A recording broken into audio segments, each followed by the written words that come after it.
Jadi kalau daripada para pemuda nanti kesengsem kepada produk yang murah baik, tapi hasil di luar negeri hancur daripada bangsanya. Apa?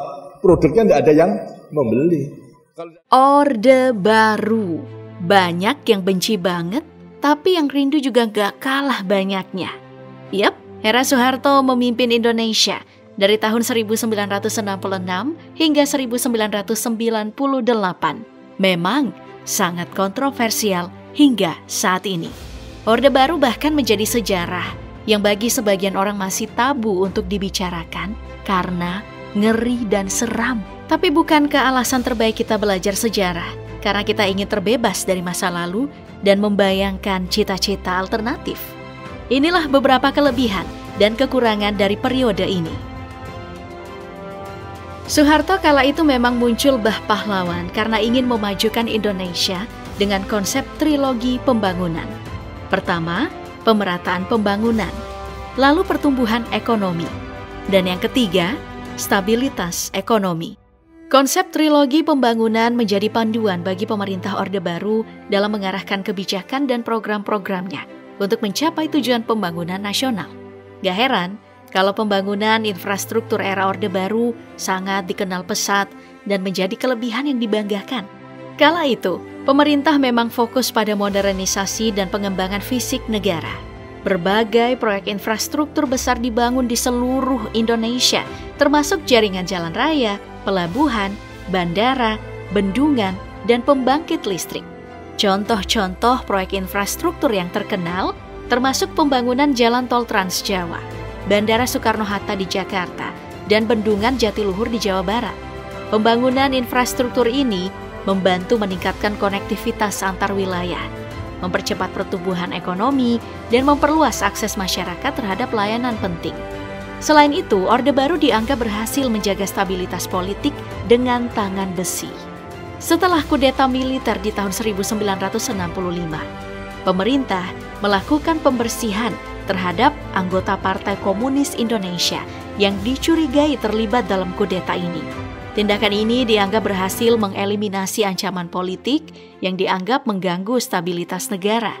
Selain itu, pemerintahan otoriter yang dipimpin oleh Presiden Soeharto memberlakukan kontrol ketat terhadap oposisi politik dan media massa, sehingga mengurangi kemungkinan terjadinya gejolak politik yang besar. Setelah kudeta militer di tahun 1965 dan upaya pemberantasan komunisme, ada perasaan luas bahwa keamanan politik telah terpulihkan. Periode ini ditandai oleh penindasan terhadap gerakan komunis dan oposisi politik yang dianggap merongrong stabilitas nasional. Ketenangan politik yang terwujud setelah peristiwa tersebut memberikan fondasi bagi pemerintahan yang relatif stabil di Indonesia. Pemerintah juga dianggap berhasil mengurangi angka kriminalitas dengan menerapkan hukum yang tegas. Aparat keamanan diberikan wewenang yang luas untuk menindak tegas pelaku kejahatan.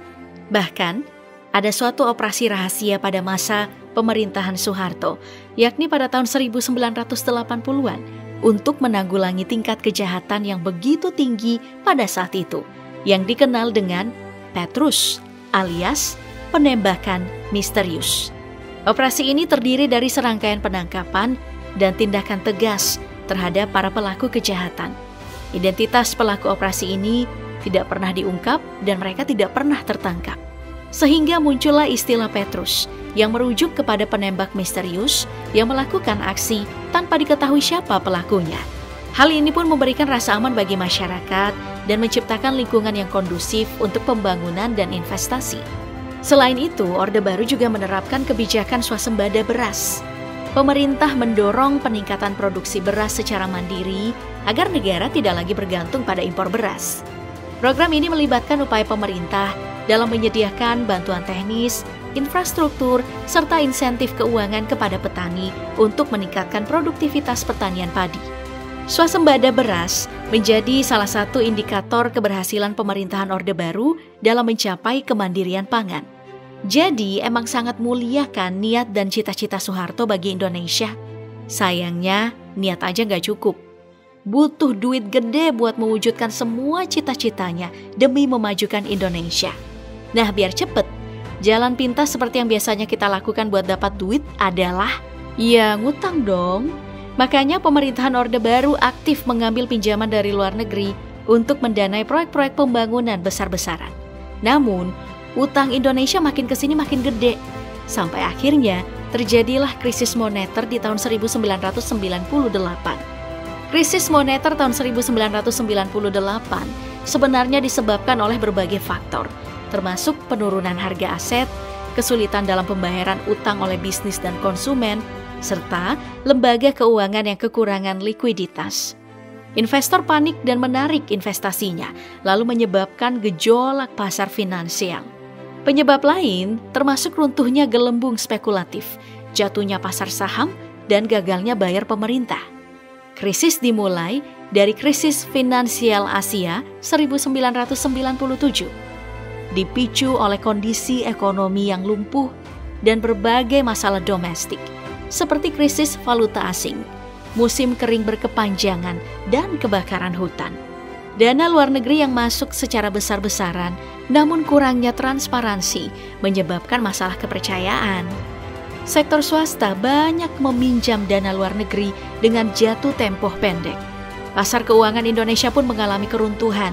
Nilai tukar rupiah terdepresiasi secara drastis, dan banyak perusahaan yang bangkrut. Ekonomi nasional mengalami kontraksi yang parah, menyebabkan resesi ekonomi yang berkepanjangan, dan akhirnya harga bahan pokok menjadi mahal dan sulit didapatkan. Sementara tingkat pengangguran terus meningkat. Di samping itu, angka kemiskinan juga semakin melonjak bersamaan dengan angka putus sekolah. Ya gitu penyebab kamu masih miskin sekarang. Mungkin karena masih ada hubungannya sama krisis moneter juga. Kelemahan lain selama Orde Baru yang paling banyak disorot nih adalah pelanggaran hak asasi manusia yang menjadi rekam jejak kediktatoran Soeharto dan menelan ribuan korban. Dimulai dari genosida pada tahun 1965 yang melibatkan pembantaian terhadap anggota PKI dan simpatisannya yang mencapai sekitar 500.000 hingga 1 juta orang yang hilang. Selain itu, ada juga pembasmian oposisi politik, tragedi kemanusiaan seperti di Timor Timur, dan tragedi malari di Jakarta. Tragedi Tanjung Priok, penculikan aktivis pro-demokrasi, serta korupsi yang merajalela juga menjadi bagian dari rekam jejak ini. Semua ini berkontribusi pada hancurnya rezim Orde Baru pada tahun 1998 yang ditandai oleh kerusuhan besar-besaran dan tuntutan reformasi dari masyarakat Indonesia. Bahkan menurut Kontras, sejak tahun 1965 hingga 2013, puluhan ribu orang menjadi korban penghilangan atau penculikan dan hingga kini belum ditemukan. Sebanyak 32.774 orang dinyatakan hilang selama periode 1965 sampai 1966. Namun, kasus ini belum pernah diusut hingga ke pengadilan.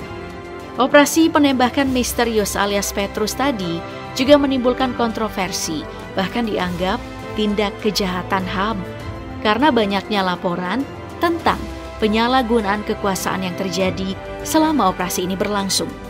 Bayangin aja, ada 713 kematian korban Petrus dan seringkali mereka ditemukan dengan tangan dan leher yang terikat. Sering dimasukkan ke dalam karung dan dibuang di berbagai tempat seperti di pinggir jalan, sungai, lautan, hutan, dan kebun. Pola pengambilan korban melibatkan penculikan oleh orang yang tak dikenal atau aparat keamanan.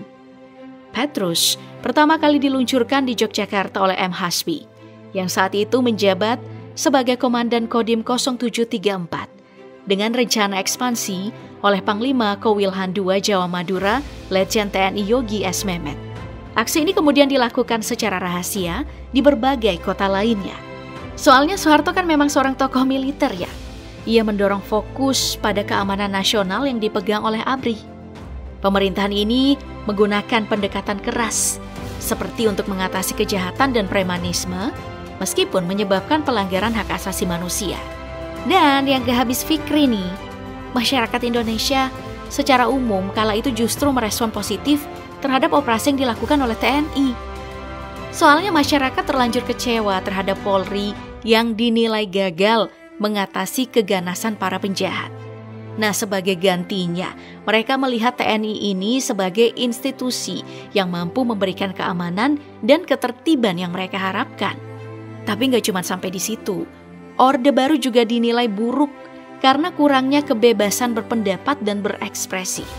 Media massa dikendalikan secara ketat oleh pemerintah dengan adanya sensor dan pembatasan terhadap pemberitaan yang dianggap mengganggu stabilitas politik. Oposisi politik juga ditindas, sehingga membatasi ruang bagi kritik dan perbedaan pendapat. Pengaruh Orde Baru terhadap Indonesia saat ini mencerminkan campuran dari kelebihan dan kekurangannya tadi. Kelebihan Orde Baru seperti stabilitas politik dan keamanan, lalu pembangunan infrastruktur yang pesat, dan upaya pemberantasan kriminalitas, memberikan fondasi bagi pertumbuhan ekonomi dan rasa aman pada masanya. Tapi nggak bisa kita pungkiri, berbagai kekurangan Orde Baru seperti pelanggaran hak asasi manusia, ketergantungan pada utang dan korupsi, serta kurangnya kebebasan berpendapat dan berekspresi, meninggalkan dampak yang mendalam dalam masyarakat Indonesia. Sebab, Indonesia memang tidak bisa menghindarkan diri dibentuk oleh masa lalu. Dengan memahami secara menyeluruh baik kelebihan maupun kekurangannya, kita bisa merumuskan kebijakan yang lebih baik di masa depan dan mencegah terulangnya kesalahan yang sama. Jadi, memang harus memahami semua aspek dari pemerintahan Orde Baru dan melihat sejarah sebagai sumber pembelajaran yang berharga, bukan hanya sebagai kritik atau pujian semata.